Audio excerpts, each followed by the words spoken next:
છે અને તેમાં સંકલ્પસિદ્ધ હનુમાનજી મહારાજ બિરાજમાન છે તથા ભીડભંજન મહારાજજી બિરાજમાન છે અને આશ્રમ ખૂબ જ સારો એવો અને જોવાલાયક છે. અને આગળની માહિતી જે આપણી સાથે અત્યારે બાપુ અરવિંદ ભારતી બાપુ બિરાજમાન છે તેની પાસેથી આપણે આગળની જે કાંઈ માહિતી છે તે જાણીશું આખા આશ્રમ વિશે. તો બાપુને એક વિનંતી છે કે આશ્રમ વિશે આપ જે કાંઈ માહિતી છે તે અમારા દર્શક મિત્રોને આપણે આપ જણાવો. ઓમ નમો નારાયણ પ્રભુ. આશ્રમ આપણો ભીડભંજન મહાદેવ ભારતી આશ્રમ, મહંત શ્રી મહંત અરવિંદ ભારતી, ગુરુ શ્રી મહંત ઇન્દ્ર ભારતીજી મહારાજ, આંતરરાષ્ટ્રીય ઉપાધ્યક્ષ, ગિરનાર મંડળ પ્રમુખ.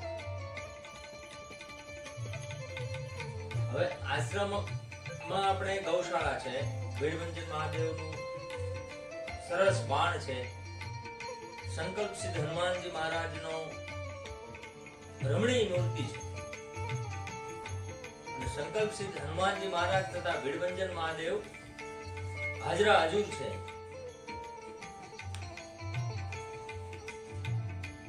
જી પ્રભુ. તો મિત્રો, અરવિંદ ભારતી બાપુ ખૂબ જ સરળ સ્વભાવના અને એકદમ સચોટ સાધુ છે. તો અને આશ્રમ પણ ખૂબ જ સરસ છે, એકદમ રમણીય અને ગીરની વચ્ચે આવેલું છે. અને બીજી વાત કરીએ તો બાપુના આપણે જાણીએ કે બાપુ પૂર્વાશ્રમની થોડીક આપણને બાપુ વાત કરે કે તેના જીવન શૈલી વિશે વાત કરે. બાપુ અરવિંદ ભારતી. જી પ્રભુ. પૂર્વાશ્રમમાં એવું છે બેટા, હું નોકરી કરતો એની પહેલા જીવન બહુ કષ્ટદાયક હતું. ત્યારે લગભગ ઓવરઓલ બધા પાસે કોઈ પાસે કઈ હતું નહીં. એ સમયે એક વસ્તુ સારી હતી કે લોકોને એકાબીજા પ્રત્યે લાગણી ખૂબ હતી.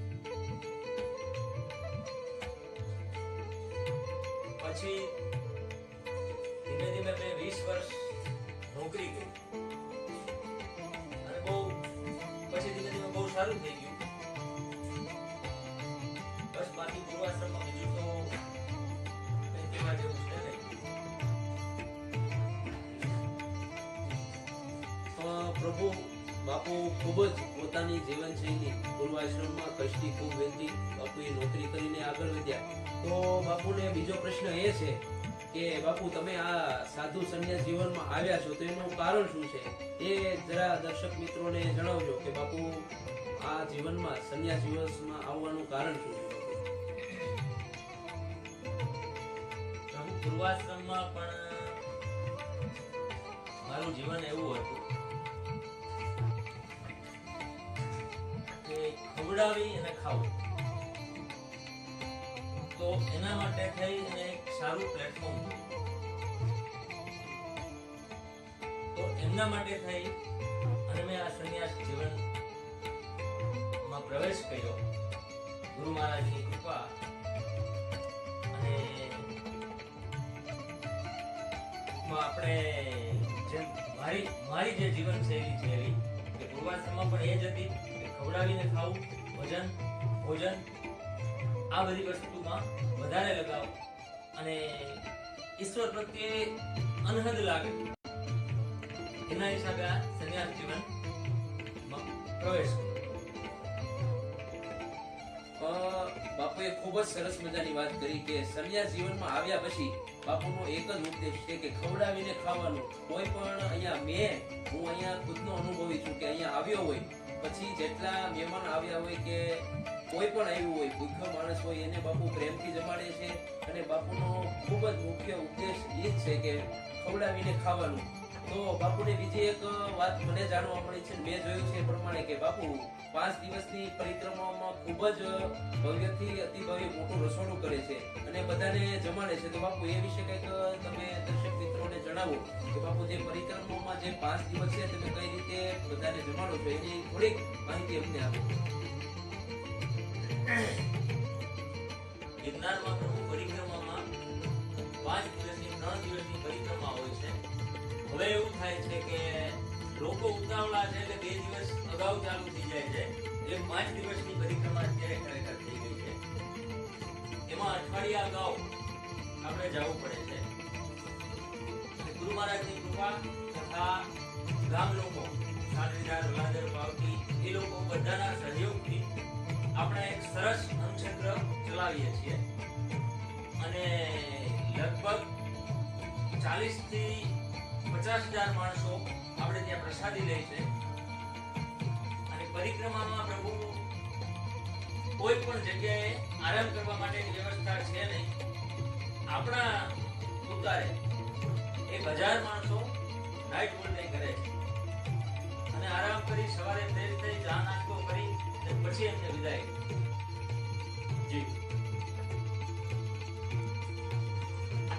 ખૂબ જ સારી અરુણ ભારતી બાપુએ વાત કરી કે ભાઈ શિવરાત્રી મહાપરિક્રમા આવે છે જુનાગઢ ગિરનારમાં, ત્યારે 40 થી 50,000 માણસોને બાપુ ભોજન દે છે. અન્યથા 1000 જેટલા માણસોને સુવાની વ્યવસ્થા પણ છે. બહુ સારી વાત કહેવાય. અને બાપુ હવે આગળ તમારી પાસે એ જાણવું છે મારે કે તમે સંન્યાસ જીવનમાં આવ્યા, ખૂબ જ સારા એવા કામ કરો છો અને આગળ કરવાના છો, અને હજી પણ અમે એવું ધારીએ છીએ કે આગળ તમારો જીવનમાં ઉદ્દેશ શું છે, પબ્લિક લોકો માટે તમારો ઉદ્દેશ શું છે? લોકો માટે પ્રભુ આપણો તો એક જ ઉદ્દેશ છે. પહેલા પણ એ જ હતો, હજી પણ એ જ છે અને આગળ પણ એ જ રહેશે. ભજન, ભોજન અને ભક્તિ એ ત્રણેયનું ત્રિવેણી સંગમ. અહીંયા અમારે સંકલ્પસિદ્ધ હનુમાનજી મહારાજ અને દાદો ભીડભંજન બેઠા છે. કોઈ પણ લોકો દિન દુખી આવે એમનો સંકલ્પ લે છે એટલે સંકલ્પસિદ્ધ હનુમાનજી એમનો સંકલ્પ સિદ્ધ કરે. અને અહીંયા કોઈ પણ આવે, સાધુ સંતો કોઈ યાત્રાળુ આવે એ ભોજન લીધા વગર જતા નથી. ચા પાણી ભોજન ચાલુ જ હોય છે 24 કલાક અને આગળ પણ રહેશે.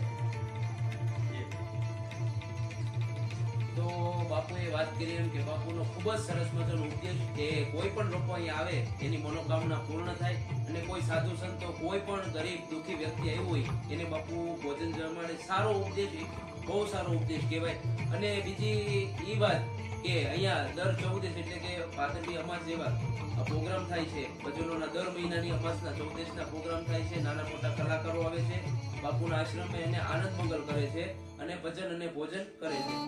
તો આ જે બાપુની આખા આશ્રમ અને બાપુના પૂર્વાશ્રમની જીવનશૈલી અને બાપુ શું શું કર્યા છે, તો આપ સૌ મારા દર્શક મિત્રોને એવી વિનંતી છે કે આપ સૌ વલાદર ભીરભંજન મહાદેવ ભારતી આશ્રમના દર્શન કરો અને એકવાર જરૂર મુલાકાત લો.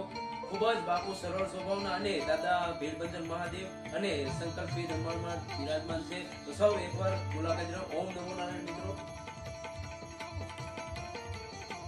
ને જેમ જ બાપુએ વાત કરી અને એક કલાકાર તરીકે બાપુએ જે વાત કરી કે પરિક્રમામાં ગિરનારમાં બાપુ રોટલો ભજન ભોજન કરાવડાવે છે, એટલા માટે મને એક કડી યાદ આવે છે ગરવા ગિરનાર. એટલા માટે હે તારો રે ભરોસો મને ભારી એ જીવો ગરવો